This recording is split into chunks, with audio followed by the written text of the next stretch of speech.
Deux jeunes Camerounais, Franky et Jonas, condamnés en 2011 à 5 ans de prison ferme pour homosexualité, ont été déclarés non coupables par la Cour d'appel du centre à Yaoundé.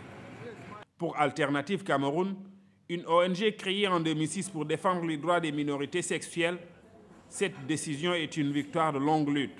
Ces deux jeunes personnes présumées homosexuelles qui ont été libérées le sont parce que leur dossier, dès le début, et même de par le procureur de la République lui-même, le dossier était vide. Maintenant, on commence avec le cas de Franky et Jonas, on a de l'espoir. On se dit quand même que notre travail n'est pas vain et qu'il faudrait peut-être continuer dans ce sens-là.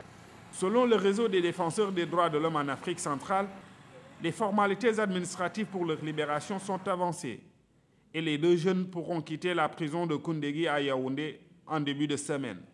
S'ils sont acquittés, cela veut dire qu'ils sont restés en prison pour rien. Et donc il faut que l'État, ce n'est pas moi qui le dis, c'est encore la loi. Si vous avez été en prison pour rien, si vous avez été acquitté, vous avez droit aux dommages et intérêts de l'État. Cependant, une partie de la société civile crie au scandale. Selon le président de l'Association chrétienne pour le développement local, l'homosexualité n'a pas de place en Afrique. C'est vraiment pas normal qu'on libère des gens qu'on a arrêtés, vraiment, ils sont coupables. Et puis on ne devait pas les relâcher, puisque vraiment l'Afrique, nous sommes les Africains.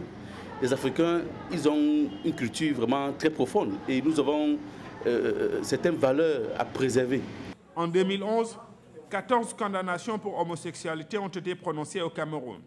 La loi y prévoit des peines pouvant aller jusqu'à 5 ans de prison ferme pour les relations entre personnes de même sexe. Plusieurs procès en appel sont en cours dans le pays.